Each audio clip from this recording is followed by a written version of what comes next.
Hello, everybody. I hope you're having a wonderful day.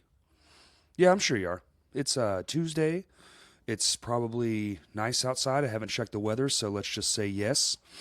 You know, if you want to feel good, you're sitting at your desk listening or you're driving your car, just go outside, breathe in the fresh air, have a good time. We got shows coming up this Thursday. The Plot and You, Mismanage, and Pliskin.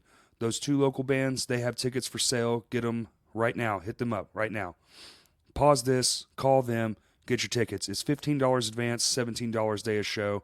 Or if you live too far away or just don't have the time, you can go to theplotinu.bpt.me for tickets online purchasing. The other show is, of course, the Halloween cover show, My Chemical Romance, brought to you by Past Comfort, Fall Out Boy by Go for Gold, Bane by Eyes Up, and Every Time I Die by My Hands to War. It's going to be a crazy night. The doors are at 7. Those tickets are $10 advance, $15 day of show. Hit up the locals. They're all locals. Get your tickets from them. They all have them. We're running out, but we all still have a few left. There's only a few left. There's 2 weeks till the show, so get it going. You're going to miss it. Don't. Thank you. Today's episode, I don't really know. I mean, it's going to speak for itself. We have Goons de Garcon and Tan the Terrible. These guys went out. They did the damn thing. They made it happen. Goon is now signed to the legendary hip-hop label Def Jam. It's quite an awesome story. And I just want to say thanks. They were here for a single weekend. They had an incredibly packed weekend. They took time. They let me come in to their house, do a podcast the night before they flew back. We didn't have much time. It was a small window, so this is a short episode. It's only about 30 minutes long. But the professionals that they are, they squeeze in the whole story and some funny shit, and it was fantastic. Guys, thank you so much. Without further ado, here is Tan the Terrible and Goon de Garcon.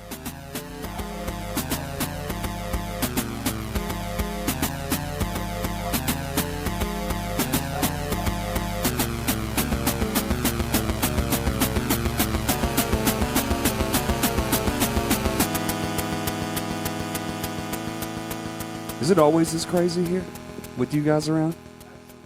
Dude, what a fun time already. You might need to scoot up. Huh? I think you might need to scoot up a little bit. Yeah, you want to scoot up. Yeah, Just we got 2 mics. Sorry, we're roundtabling it. We're just doing a quick podcast. No, this is what we used to, Yeah. man. Me and this nigga Tanner share a lot of shit. Try to keep it about a fist away from your face and then like just put it to him. It's because it's not going to pick up. Okay. There you go. That's perfect. Goons.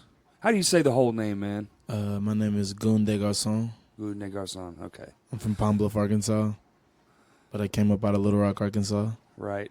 Recently moved to L.A. Yeah. We've been in LA like 2-3 years now. 2-3 years and Yeah.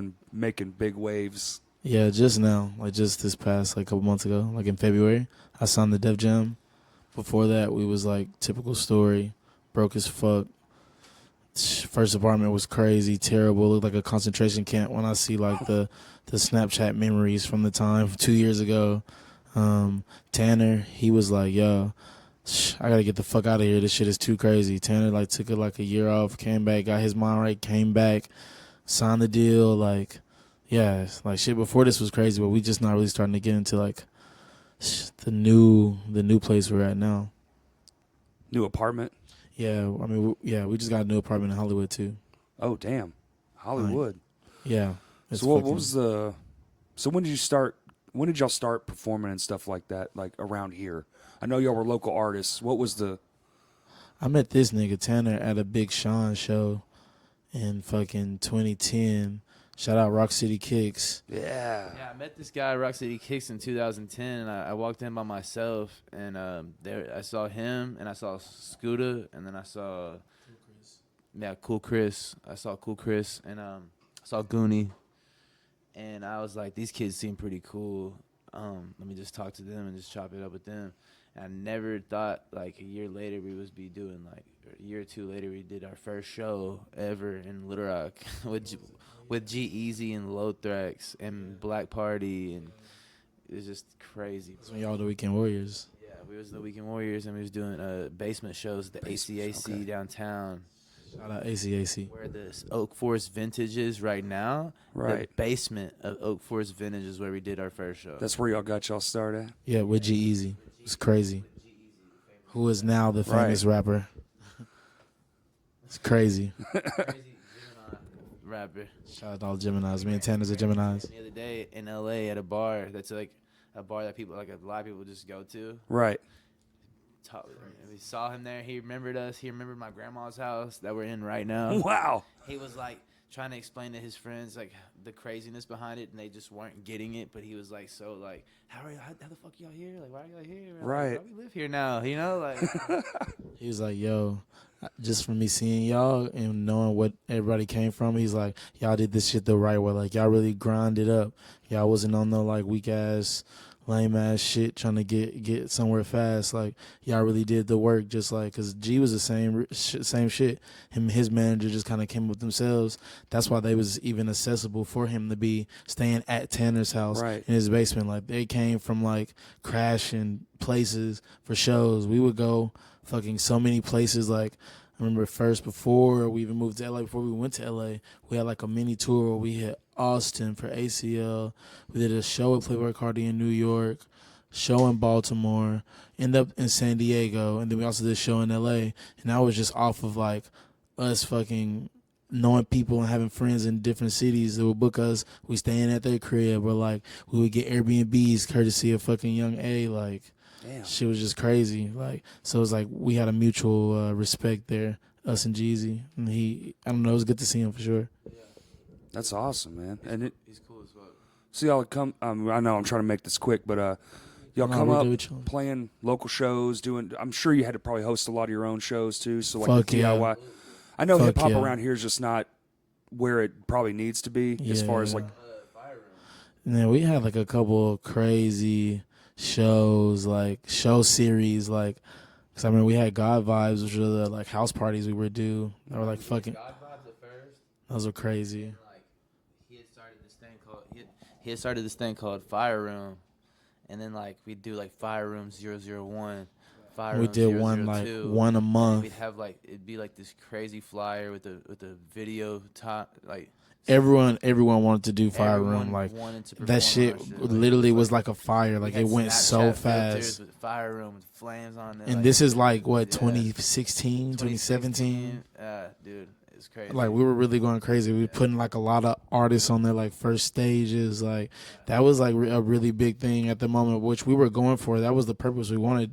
But like, it actually like took off really fast on our own shows, because like you said, no one else is really throwing shows out here, especially not putting it in a sense where like it looks like something, like where it's like people like want to come there, like people like FOMO if they don't pull up. Like, Yeah. our shit was like on smash. People really didn't want to. People didn't want to miss out on that type of stuff, and they never. It was more to the venues, man. Like the venues weren't holding the stuff, so it's like you had to pave your own way. It's like you had to invent the thing people had to come see, right? Yeah, no, absolutely, and I don't know. I feel like the kids just really love that shit, and they miss it too. They do. I know they do. Yeah. I see people tweeting that shit or like putting some on Instagram like all the time. Like, damn, they'll be uploading photos from like some of the Fire Room events, and they're like, oh, this was like the best time of my life, or oh, I miss when the shows used to be like this. It's crazy. It is crazy. And then I assume that the lack of having an like not an audience, but like having access to the right tools is probably like, we got to get out of here. Was that some of the stuff that led y'all to LA? And I mean, like, I feel like, well, to answer your question, I feel like we really did all that we could really do out here, which Right. is why we went to LA. And we did everything that we could do out here. Like, the Fire Rooms were fun. Like, we could have kept doing that forever, but we just needed to expand, like, just for ourselves. But, like, man, like, that was a crazy point in time of my life where I remember, like, dude, the shit was lit. Everyone was having fun. Everyone wanted to do this shit. Like, Right. and people was like, dude, this shit is not the same no more. That y'all took the shit away. I mean, we didn't take it away by any means. We just like, we'll bring one back.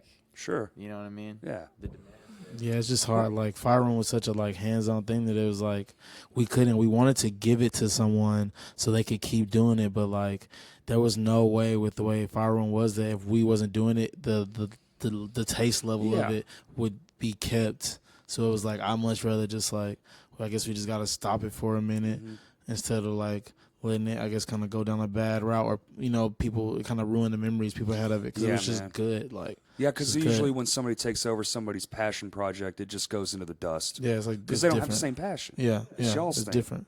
Yeah, and so start your own Fire Room. It doesn't have to be Fire Room. Yeah, like, do your own thing. Yeah, something you shout can. Shout out the boy Brandon. There you go. Yeah, Brandon.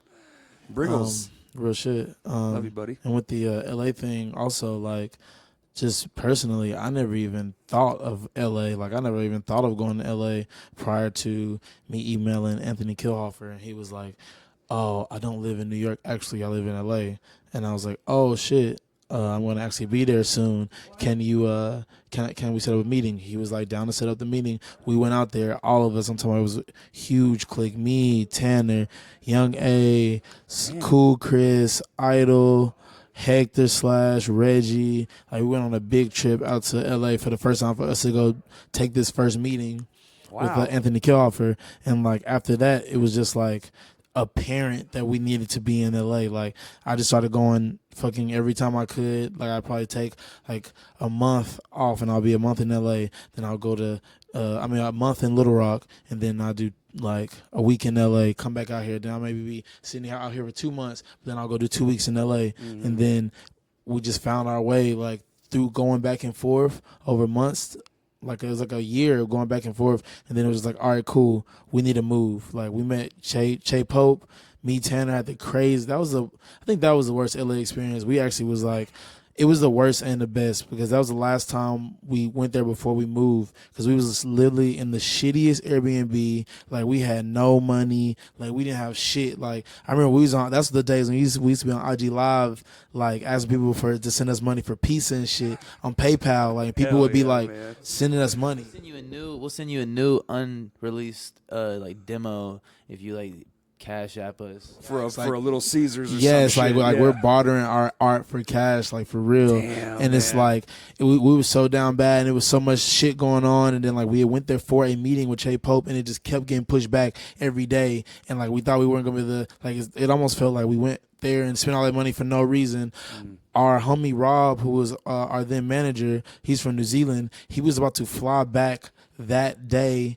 And then me and Tanner were going to fly at night. We finally get the call to go as he's about to go to the airport to fly back to New Zealand. He has to call his dad, get his dad to switch his flight around. We go Uber straight to fucking Kanye West studio in NoHo. We go to Kanye's studio. We have this meeting with Che Pope. Damn. It's like literally fucking crazy. Like we're just playing music and we talk. We had this like crazy talk. It was probably like, what you think, like 30 minutes, 40 minutes, maybe like an hour. Maybe hour and 20, but it felt like long as fuck because it was just like, whoa, like all right. I'll say this. Che Pope was like, we wanted to play him the music, you know, and we played like 2 songs, and he's like, I don't want to hear anymore. Like I get it, I know what y'all do, but like this and that, and then like, what's the plan? It's like I can do this for you, but I think y'all need to do this. I'm not gonna say, but no one does that. He showed us a Christina Aguilera single that he was working on, and she hasn't released music in like 10 years. Right. And like that still never came out. And then next thing you know, like, it's the last detail I'm gonna give. He was like, yeah, I'm about to call Jay-Z right now.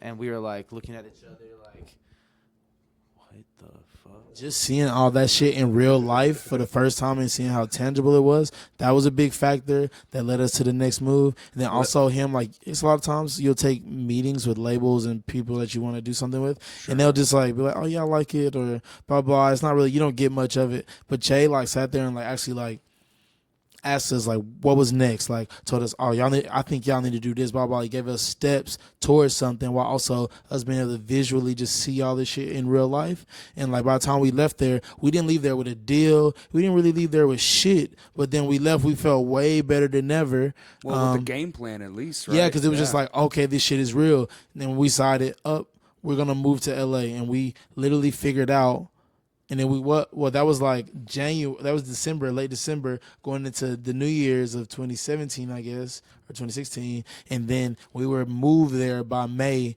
of 2017. Also, that time, the Kid Cudi album came out. We cried in the hamster cage because Idol, our homie Idol Kid, he got his first placement on Kid Cudi's Passion, Pain, and Demon Slaying. Track 10 does it.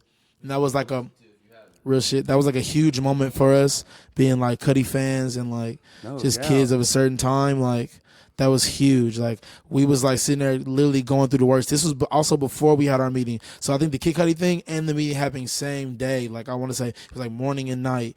And then it was just like crazy because we was having the shittiest time. I'm talking about eating like 7-Eleven food and pizzas and shit. Like, bro, the nasty ass fucking hot dogs and shit. Yes. Oh yeah, like that shit, dude. Like yeah, half of a chicken roll, like we split in half, like crazy shit. And it's like, and then this Kid Cudi album coming, we press play on it, and it's just like, whoa, like overcome with emotion. It was crazy. Love it when an album hits like that, man. Love it. The whole moment of the album was amazing. Idol being on it was amazing. Like it was just like a realization. Like a lot of shit in life you just think about, and it's like it never really. Sometimes you don't really see it, but that was like a moment where like my brain and reality connected, and it was like I feel like I'm like manipulated the universe. Right. I don't even know like how that happened. Like it was like a weird ass moment. It was so crazy. Manipulated the universe. I like how he said that. I did too. That's real shit though. That is real shit. That's a good one. That's a good song title. Man, You should put that in lyrics. I'm gonna figure it out. It's on tape now, so Heard it here first. no, no, I get that. So it's like y'all got there, found somebody who actually gave a fuck pretty quick, which is impressive. I mean, it took a little while, but I'm not trying to downplay like the constant trips out there and stuff. sure. I'm saying, some people go. It was Some fast. people go their entire life and it just doesn't work out. Doesn't work out. Wrong place, wrong time, and they're great. Don't get me wrong. And a lot of people from Arkansas, man, I'm not gonna lie, like that's just a different world out there, bro. Different, like man. to someone that's never been out there, like That's shit culture is shock for sure. Big culture shock. The world moving faster. Shit more expensive. Girls more crazier. Shit's more lit. You can do something every night if you want to. But it's out there. But at the same time, so you guys move out there with a plan and a goal and a drive. Yeah. So you get out there. So the only thing to do now is just to get to obtain. And now we work to the goal. We basically have obtained and have resources that we didn't have at first. Right. Like, it's just really crazy. Like the options and shit we can go to. Like now we're going to the nicest studios we've ever been to in the world.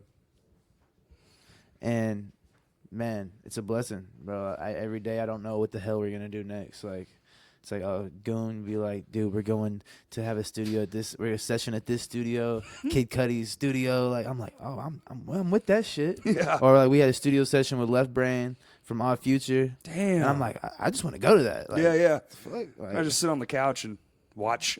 yeah, and smoke. Like, Yeah, for sure. yeah. So like, 10 always collaborate with me. Don't let him get you food. Like I always have him pull the sessions with me because like we just be like bouncing shit off. Like, and we'll always. I feel like every session we go to, like especially when we working with other artists, we can find like the median. Like, cause I'm gonna do my shit, you gonna do your shit. Regardless, one of them shits, if not both, is gonna be like what either that producer wanted or that artist wanted. Like. It's crazy. It's crazy. Right. Like we be moving through rooms in LA. Like it's crazy how many like studios we done been through. Yeah, we got way more. Like I'm talking about like we I don't know. We've been in studios with fucking Hit Boy. Like crazy shit. Like what the fuck? Like a lot of different rooms. Like I was in this room the other day. Have you seen Alita Battle Angel? Oh hell yeah, I love that film. All Man. right, so the boyfriend in the movie, I'm in the studio with him. I didn't even know it was him. I'm smoking gas with him and shit. we put the flick on the computer. Yeah. And I'm like, wait a minute, that's this dude, right? The fuck here? And he's like, yeah, that's me. I'm like, dude, like, you know how that goes. Yeah, I'm like, you know how that shit goes. I'm just like, dude, I only meet like other like music artists that are famous. Like Sure. in my realm, I don't ever meet like the actors that are like. Oh yeah, like Hollywood actors. Yeah, I don't ever meet celebrities. actresses. So we also met like Method Man's wife the other day. What was that? Redman? It was like someone like that. It was like Jim Jones. It's like Jim like a Jim Jones wife. Was that fucking awesome? Buying hella shit. She's like, don't get me on camera. Let me hit the weed. Like, Ridiculous. That was ridiculous. He might get you killed. I'm just playing. Don't tell them they were shopping and smoking weed. No, not in California. So, what was it like when you first got out there, man? I have to assume that the struggle kept going for at least a little bit, or was it just lightning in a bottle quick? The literal whole time, like, so it's like I'm trying to chronicle it the best I can. Mm-hmm. Me, Tanner, Idol, and Solo Jackson move out there originally. We go all of 2017 into 2018. Our year lease is up. We don't have like nowhere to go really. I come back home. We don't have nowhere to go. Like fucking. He ended up going to New Zealand. Hold on. I gotta get the little details first. I gotta get the little details first because it's crazy when I think about it. It's like you go home. We end up moving in with such and such, trying to get that house with such and such. That shit fall out. I go crazy dating this stripper shorty. I just got to get out of LA, period. I go to New Zealand for 2 months in the summer. And yeah, he left. He's like, fuck, I'm gonna leave the country for 2 months. For 2 months. And got my mind right. And he was doing just like mushrooms, psychedelics, and all kinds of shit for just 2 months, not working a job, just making music every day. In like heaven. Yeah, in New Zealand, which is like heaven on earth, no cap. I suggest all good-hearted people go to New Zealand. I don't want nobody bad going there fucking up my country. Yeah, and this whole entire time I'm back home for a year in Little Rock. He getting his shit together. So I had to get my shit together because like I didn't know what the whole situation was finna be when he came back from New Zealand. So I get back from New Zealand. I'm homeless with this nigga Hector Slash. We working at the Undefeated warehouse downtown. We stayed at the studio in like this room that they were doing construction on for like a week, 2 weeks, and then our homie Gavin, shout out Gavin, huge, the guy, I love him. He decided to let me and Ish crash in his front room for $500 a piece, month to month for like 4 months. So me and Ish would just literally sleep on couches, go from Hollywood, get on the train downtown LA, walk to the fucking work fucking damn near 10 hours a day, walk all the way back downtown to the subway, which was like 4 miles a day, get on the subway, get off the subway, walk home every day, go to the studio every day. We was just doing that shit. You would do the studio after 10 hours of work? Yes, because it was like stupid important. And it's like when I got back, so while I was in New Zealand, this producer named Swift D, he hit me up on Instagram. He had like a verified check. So I'm like, oh yeah, let me see what the fuck he talking about. He's like, yo, I heard about your shit through Kyle Ross. Shout out Kyle Ross. I want to have a meeting with you or have a session when you come back or whatever. I'm like, all right, cool. Let's do it. So I get back, we have a session. I'm playing him all the music I have, this album I have, and then this dude named Ryan comes in. Shout out Ryan. That's my manager as of now. So I meet them. We're just talking. Like they listen to my story. They just got it. They love the whole me being from Arkansas thing. All of my homies, because I brought Hector Slash and Italian Leather, shout out Italian Leather, to the studio session. They just loved how DIY we were, coming from Arkansas, just been doing this shit our whole time. Fast forward, like, they don't really say much that night. I do another session with them. Me and Swift make New Stimulations, which is a song that came out like a couple months ago.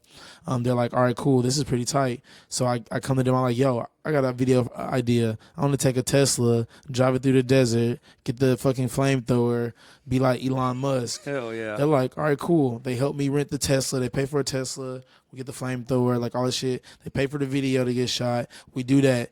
That goes up. That goes well. They're like, all right, cool. One day they're like, so we got like a friend. We got some friends at Def Jam, and we're thinking about taking you, pitching you to them, seeing if we can get you signed. And I'm like, oh, okay. Motherfuckers say shit like that all the time, and I'm used to that in LA, so it's like, all right, whatever. Sure. So, week later, they come to me, Swift and Ryan come to me with like a production agreement, which is like an artist production agreement. It was basically like, just so they would be good. So if they take me somewhere, it's not like I can't just run off, get signed, not fuck with them, blah, blah. So I signed a production deal with them, even though my lawyer told me not to. But I just had a good ass, dude, it was at this moment, all right, so flashback to me telling you, me and Ish are living at this dude, Gavin's crib. He has some weird shit going on in his crib. He basically loses his crib. Me and Ish have nowhere to go in LA, and we got helly shit. I'm talking about, we got shit at this point. It's been like a couple months. So I'm telling my managers, they're like, yo, like we can get you an Airbnb. We can make sure you're good. But we done spent a lot of money at this point. Like we need to figure out our business end. I'm just like, I don't got nowhere to stay. These niggas been good, nothing but good to me since, like, I just had to trust my gut. My lawyer told me not to sign the shit. I signed the shit anyway, sent it in. They got us to Airbnb for 3 weeks. We got 3 different Airbnbs for a week for 3 weeks. Like we ran up like what, $4,000, $5,000 they spent on me ish, and just so we can be going to work every day, blah blah blah. They found me a little spot in Santa Monica. I still have to pay for it because I'm working every day, but now I'm living in Santa Monica. They found us an apartment. All right, cool. We're not homeless no more. They come to me. They're like, yo, Def Jam's thinking about flying us out. They want to take a meeting with you. I'm like, wait, what? For real? Yeah. And they're like, yeah. I'm like, okay. All right, whatever. I don't even know what to think about it. Going about my day. They hit me with I get an email and it's like a flight itinerary. I'm like, oh shit, what the fuck? So I get this flight itinerary. They fly me, Swift, and Ryan out for a meeting. I'm talking about get off the plane in New York. Nigga, it's like the movie. Nigga had my name up. Like our driver had my name on the sign and shit. Like Goon. I'm like, oh fuck. Pick us up in the black car. Take the black car to this hotel, downtown Manhattan. They put us up in a hotel. So got me studio time, all this shit. We took the meeting, smashed the meeting with Paul Rosenberg, who was Eminem's lifetime manager, the guy, Paul Rosenberg. He's CEO of Def Jam. He fell in love with it. He loved the vision, and he loved just the story, just the Arkansas story, all this shit. And left, got on the flight back to LA, landed. Got a text, and then my manager was like, yeah, I'm pretty sure they're going to sign you, but it's the beginning of December, so, the offices are going to close, because all the offices close, 3 weeks into the year, until, January, so it's pretty sure you're going to sign you, but, you're going to have to wait for, a month and a half. I'm just knowing I'm about to sign, but I'm I got to wait a month and a half. I'm, going crazy. Me and Idol make this EP, Cheers to the End of the World, that's coming out, at this point, 3 days, this Wednesday. October 10th. We make this EP. I get signed. Now we're here. Long ass story. No, it was a beautiful story, man. I tried to put it in. I feel like that's the only time I'll be able to tell the story in full like that. Would be here. Because I'm going to have to condense the shit because the shit way too long. Well, good thing we're short on time anyway because we got about 5 minutes. You want to add something, Tan? Man, honestly, man, we haven't been out here in a minute to do a show. We just did a show on Friday. Night, yeah. It was fucking electrifying. You were there. You saw it. We got the world premiere, man. You got the world premiere, man, of the new project, Goon's project, Cheers to the End of the World. I need everybody in Arkansas to go listen to that shit when it drops. And when you hear this, when it drops, push that shit out there because, this shit is finna be some real shit that people just really need to hear and digest. I loved it, man. The lyrics were fucking right in the lyrics are right in there. Right Very good. And the gut check, too. It's just whoo, this is It's just he really wants to tell a story of his shit. And, he wants to, show motivation with his shit and not just be, saying shit. He says real shit. Right. Well, man. And then the beats over the production is just, a good, just overall 100% perfect combo. Idol and him. Yeah. Amazing duo. I mean, dude, shit is just it keeps evolving. It's just gonna keep evolving over time, man. Right. I mean, Little Rock's always gonna be home. We're always gonna be down to come do the shows out here. All the next one's gonna be all the next stupid. Ones are about to be crazy. Yeah.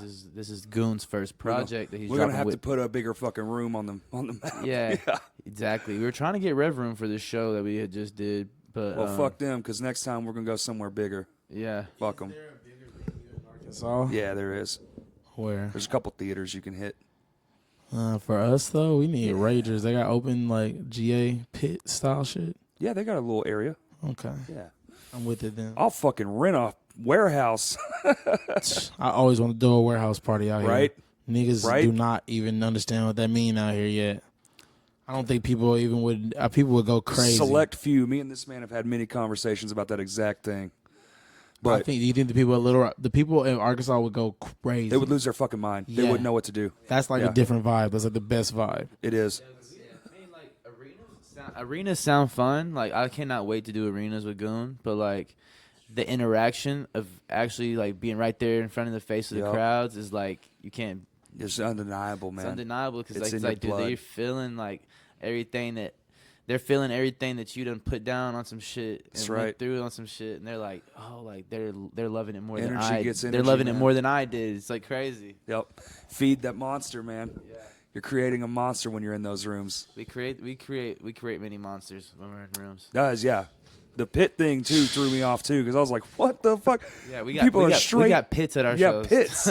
Dude, you should have seen it fucking like 20.